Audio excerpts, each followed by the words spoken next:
ఒక్కసారి కొమ్మూరి గోల్డ్ కి కాల్ చేయండి. తాకట్లో ఉన్న మీ బంగారాన్ని విడిపించి మార్కెట్ ప్రైస్ కి వాళ్ళు కొనుక్కుని మిగతా డబ్బులు మీకు ఇచ్చేస్తారు. హాయ్, వెల్కమ్ టు మనం టీవీ. మనం టీవీ ఉన్నది మన కోసం. నేను మీ జర్నలిస్ట్ మనోజ్. ఆ వైసీపీ మాజీ మంత్రి అనుచరులు నిజంగానే 4.5 ఎకరాలు భూ కబ్జా చేశారా, లేక ఆ పేరుతో పొలిటికల్గా ఆయన్ని బుక్ చేయాలనుకున్న ప్రత్యర్థులు ఇప్పుడు బుక్ అయిపోయారా? ఏకంగా సీఎం చంద్రబాబుని ఇన్వాల్వ్ చేసిన ఈ వ్యవహారంలో వాస్తవాలంటే, ముఖ్యమంత్రి ఇచ్చిన ఆదేశాల మేరకు ఎంక్వైరీ చేసిన అధికారులు ఏం తేల్చారు, ఏమన్నా నివేదిక ఇచ్చారు, అసలు ఎవరా మాజీ మంత్రి? నంద్యాల జిల్లా డోన్ మండలం కొత్త బురుజు గ్రామ సభలో ఇటీవల పాల్గొన్నారు సీఎం చంద్రబాబు. ఆ సభకు హాజరైన ప్యాపిలి మండలం పోదెడ్డి రైతు రామచంద్ర సంచలన ఆరోపణలు చేశారు.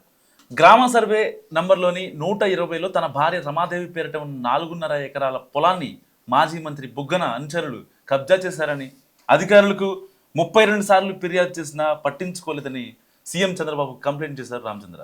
దీనిపై తక్షణం స్పందించిన సీఎం ఆర్డీఓను పిలిపించి విచారణకు ఆదేశించారు. ఇదంతా సభావేదిక మీద జరగడం ఒక రకంగా సంచలనమైంది అప్పట్లో. బుగ్గన భూ కబ్జా చేశారని కొందరు, కాదు ఆయన్ని కావాలనే పబ్లిక్గా బుక్ చేయడానికి ప్రత్యర్థులు ప్లాన్ చేశారని మరికొందరు, ఇలా రకరకాలుగా చాలా విశ్లేషణలు జరిగాయి. రైతు రామచంద్ర మాత్రం ఆ భూమి 110 ఏళ్ల నుంచి తమ కుటుంబం ఆధీనంలోనే ఉందంటూ వాదిస్తున్నారు. కానీ అఫీషియల్ వర్షన్ మాత్రం వేరేలా ఉంది. ఆ భూమి మొత్తం కొండ ప్రాంతం. రైతులు చెప్తున్నట్టు అసలు 120 సర్వే నెంబర్ ఆర్ఎస్ఆర్లో అసలు లేనే లేదట. దీనికి సంబంధించి మాన్యువల్ అడంగల్ క్రియేట్ చేసుకొని ఆన్లైన్లో నమోదు చేసుకున్నట్టు కూడా రెవెన్యూ అధికారుల విచారణలో తేలిందట. అంతేకాదు, ఇదే సర్వే నెంబర్లో రామచంద్రకు 4.5, ఆయన భార్యకు మరో 4.5 ఎకరాలు ఉన్నట్టు కూడా రికార్డులు సృష్టించారన్నది రెవెన్యూ అధికారులు చెప్తున్న మాట. ఇప్పుడు ఒకే కుటుంబంలోని వారికి 5 ఎకరాలకు మించి అసైన్ భూమి ఉండకూడదన్న 2023 నిబంధనల మేరకు అతని భార్య పేరుతో ఉన్న పొలాన్ని కటిక వెంకటేశ్వరి పేరుతో అసైన్మెంట్ కమిటీలో తీర్మానం చేసి పంపారట. ఇక రామచంద్ర చెప్తున్న పొలం పక్కనే 108 సర్వే నెంబర్లో ఉంది.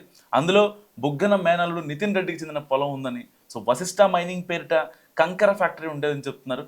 ఆ క్రమంలో తన భార్య పేరుతో ఉన్న భూమిని కలుపుకోవడానికి వెంకటేశ్వరి పేరుతో అసైన్మెంట్ కమిటీలో తీర్మానించిందన్నది బాధితుడు రామచంద్ర ఆరోపణ. ఇక తన అనుచరులు భూమి ఆక్రమించారన్న ఆరోపణలపై బుగ్గన రియాక్ట్ అయ్యారు.